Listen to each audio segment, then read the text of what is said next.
Assalamualaikum warahmatullahi wabarakatuh.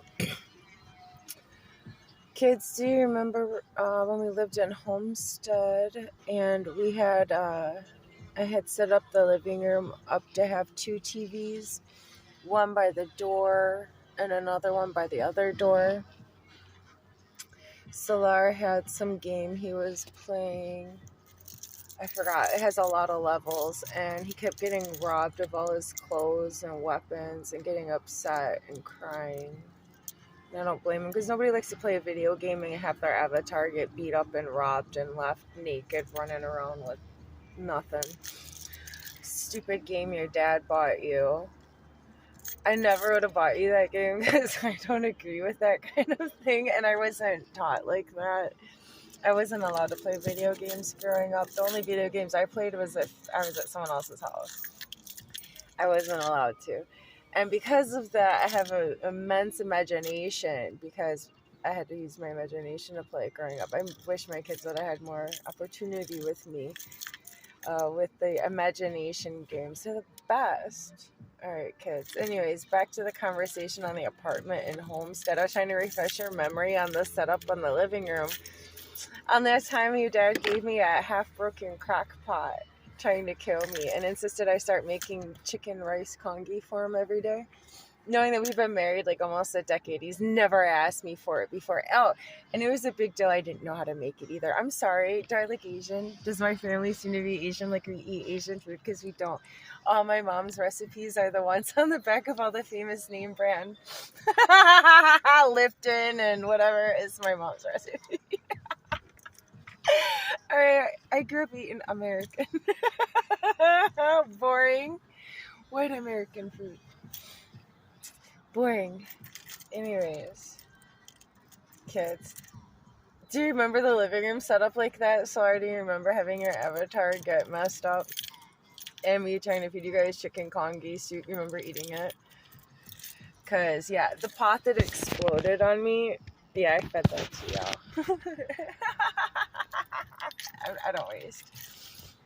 What happened was you kids ran in. I guess Moosa might have still been in his diapers on the floor. And you guys all wanted something to eat. And I'm cooking. I gave you something. You left. I think Tamia was the last one in the kitchen with me before it exploded. She grabbed a carrot out of the fridge and left.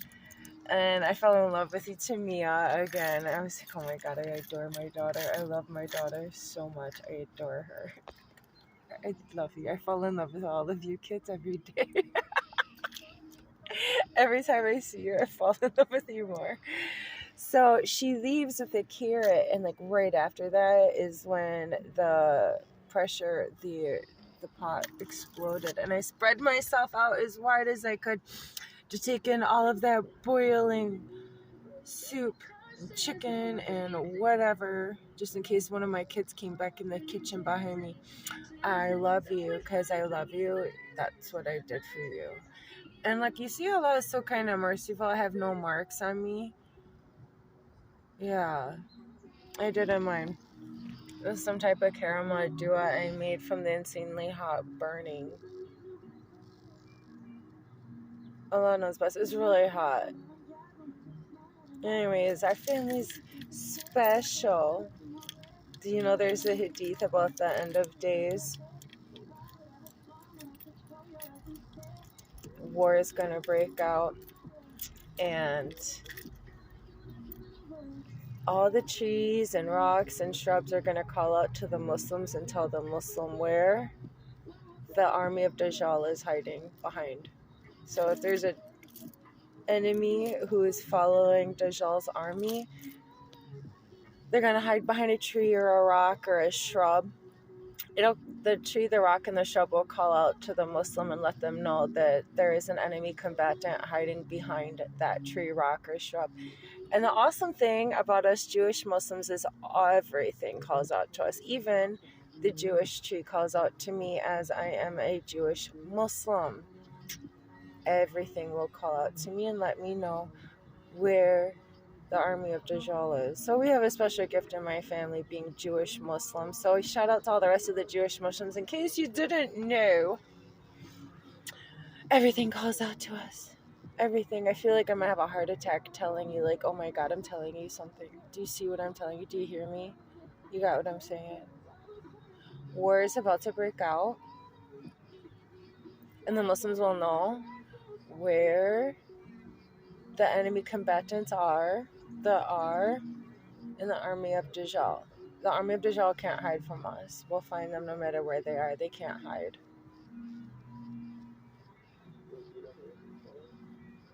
And we'll hunt them down and we'll kill them wherever we find them, as is the Sunnah. And I already know the Hadith. And the Hadith have made it very clear what's going to happen. So shame on you if you're not reading it and you're sitting there burying it. Don't bury the Hadith. Why are they so difficult to find now? There's a very explicit and clear Hadith that the liars will spread lies all the way from the greatest east to the west. And who are they? The news organizations. Where's that Hadith at? How come that Hadith isn't like anywhere to be found? Oh, all you Muslims out there that want to call yourself speakers and callers to Allah subhanahu wa ta'ala, knowing you're nothing but a speaker. Go ahead and read my books and educate yourself. Be quiet. I can't stand myself. I can't even stand the sound of my own voice. Like a braying donkey, I can't stand it. I prefer quiet and solitude and praising and worshiping Allah subhanahu wa ta'ala. I get too full of self-hatred. How can you stand yourselves? You're so full of yourselves. Get over yourself. Get over yourself. Allah swore by the self-critical soul. What is the self-critical soul? The one that's never satisfied and happy with what they do because it's never enough. It's never good enough. And it just gets worse. Crippling depression. It just gets worse. You have to do more good deeds to feel better. Just to feel like it's worth breathing. So get over yourself. How much money did you take to travel around the world to speak crap?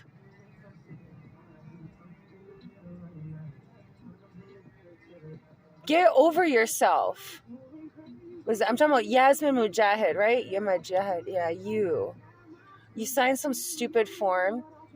You trying to call the Muslims in to follow Dajjal. Did you want it all more organized for the 73 sects of Muslims that will enter into the hellfire? Because it seemed to me that you made it all pretty much more organized. Like, all the people who follow these people are definitely going to follow Dajjal and enter the hellfire. What is the difference between you and Dajjal? Tell me now. He pretends to be Muslim too. What? What?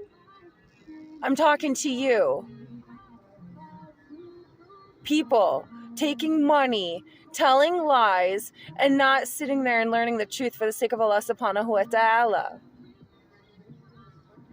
You're the one that sold the religion out for a cheap price. Allah subhanahu wa ta'ala is talking to you, about you. Did you try to actually benefit the people with something for real? In there with it, what?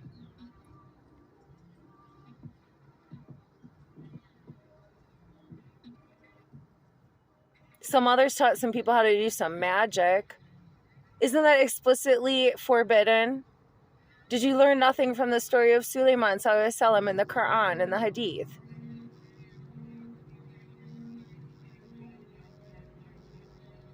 Al-Makhrib Institute teaching people Sahara magic. What do you know about Tawheed and Aqidah? And then you flap around, I studied in Medina, I studied in Mecca, but you understood nothing of the Quran and the Sunnah. It went through you like an arrow, passes through its target. That was you.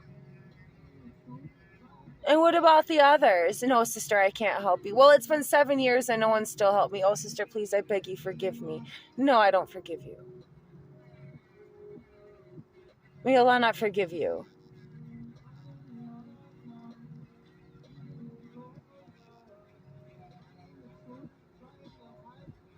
Be so hard to get off your butt to help one family. Be so hard. I love my children. I spread myself out to take all that boiling hot chicken soup and bone to my eyes, it seemed I had a really bad, 3rd, 4th degree burn that exposed my bone in my arm, and I threw a towel over it. As an abused and battered wife, all I could think about was, what is Halim gonna say? He's gonna be really upset. I'm his, like, prized sex toy, slave in the house, serving him food with smiles and platters of food every day. Just trying to get out of a really crappy marriage with a disgusting man. I made it do it, and I took the towel off, and my arm was all right, and I fed the soup to my kids and threw the pot out.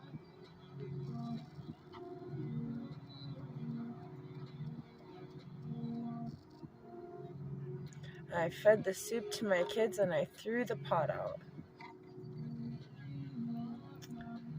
Alhamdulillah. I love you, kids. I can't remember which one of you I died trying to give birth, Abdul or Muhammad. I can't remember. Point is, I have rights over you, and I thought you should know your birth stories because you probably don't know, and unfortunately I really can't remember right now, but I'm sure it's in the medical records. But Mommy went through a lot for you, and I love you so much. I would do it all again for you. I love you, kids. I love you so much. I love you, I love you, I love you. See, Moosa, after I gave birth to Moosa, I got so depressed and sad. I think I was having problems with strokes. I could barely get out of my bed. I was really, really, really sad and very exhausted. And Halim would hardly let me hold the baby. That didn't help. I used to stalk my babies. I don't always want to hold my baby.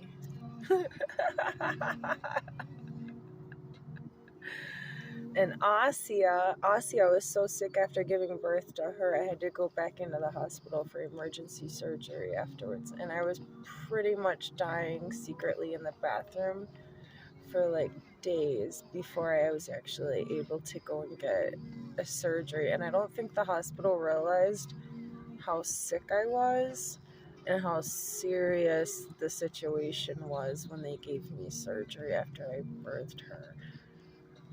I was very, very, very, very sick. Oh my God. So sick. So sick.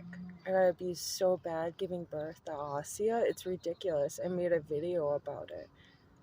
They made me push my Asia out when I was only dilated to 6 or 7. Left me in a dark room with a wet bed, had water spilled everywhere, no blanket, AC turned up, freezing, could barely move my legs. I'd already had a couple shots of something put in my leg. I guess they put morphine or something. I think I had got shots of morphine in my legs. I couldn't get up. Asia, your birth was... They were trying to kill me. I'm pretty sure I had like 10 or 12 immigrants illegally filming me passing out, giving birth to you, making fun of me. And I think they were trying to make me die, darling. At Jackson Memorial Hospital in Miami. Yeah, Mommy had a difficult time bringing you into the world. I didn't even want to talk about it. Like, we should sue them. Oh my God. And then the surgery I had to do after that. Oh my God. I can't believe I even went home so sick. Oh my God. I can't even tell you, darling. I can't even tell you. I love you too much to tell you. Oh my God. All right. Assalamualaikum warahmatullahi wabarakatuh.